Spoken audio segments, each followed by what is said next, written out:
That game felt like this by the skin of your teeth. You guys were hanging on the entire time. How would you describe the way that your girls were working throughout the game in consistency?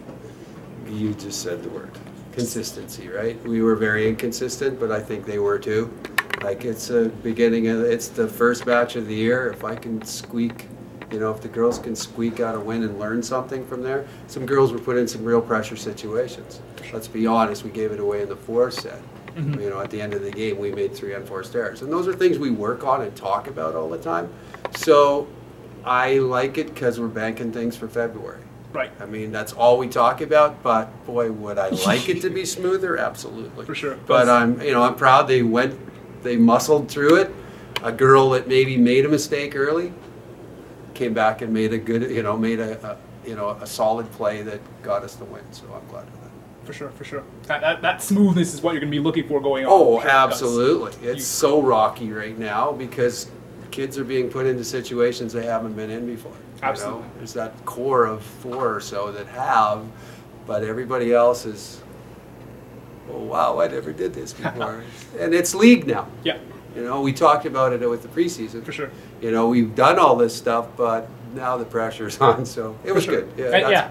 And the freshmen looked like they were performing. They did. They came through when they had to. It wasn't too bad. I would like to see maybe a little more veteran leadership at times, but still, a veteran in this league is a second-year player. Yeah. So, I thought it was fun. For sure.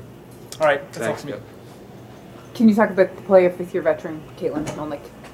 Well, she pretty much saved our butts through the first half of the game because I felt she was everywhere on that court because we passed very poorly at times, and I thought she just saved us. She made good choices. Thought maybe she tired a little bit at the end, but she's just smart. There's not a better setter in this league, and she'll prove it over the year. All right, talk about your first home game of the season and how the guys stacked up and your thoughts, just general thoughts on how they did. I think nerves played a bit of a factor in the first set. I could tell we made some errors that were a bit uncharacteristic of our team. And that's to be expected with 5 first years starting on the floor. Not to use that as an excuse or a crutch, but I think that did play a bit into it.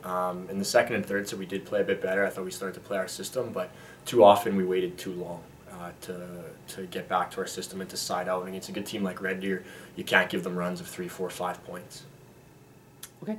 Can you talk about the crowd support tonight?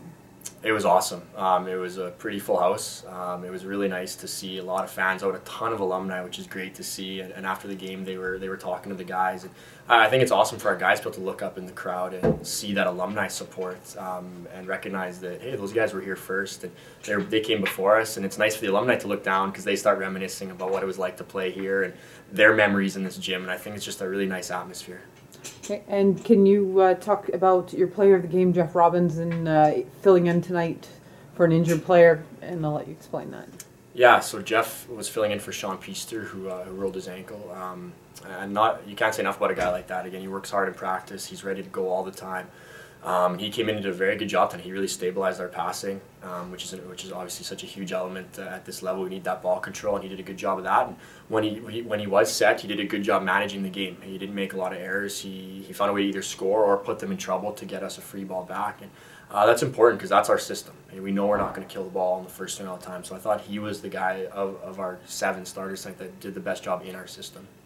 Okay, and the last but not least, looking forward to tomorrow night, the rematch. What has to happen, what was said to the guys, and what's the game plan or the general ideas that need to be taken out of tonight's game for tomorrow? I just told the guys, I said, whether we win or lose after a match like that, as soon as we leave the team room, the focus is 100% on tomorrow. So I think that has to be, we'll watch the video. I'll go home and watch that video, and then the guys will have a session tomorrow morning. And hopefully we can see hopefully they see some of the errors that we made, and we can correct that for tomorrow because we know Red Deer is going to be ready to play.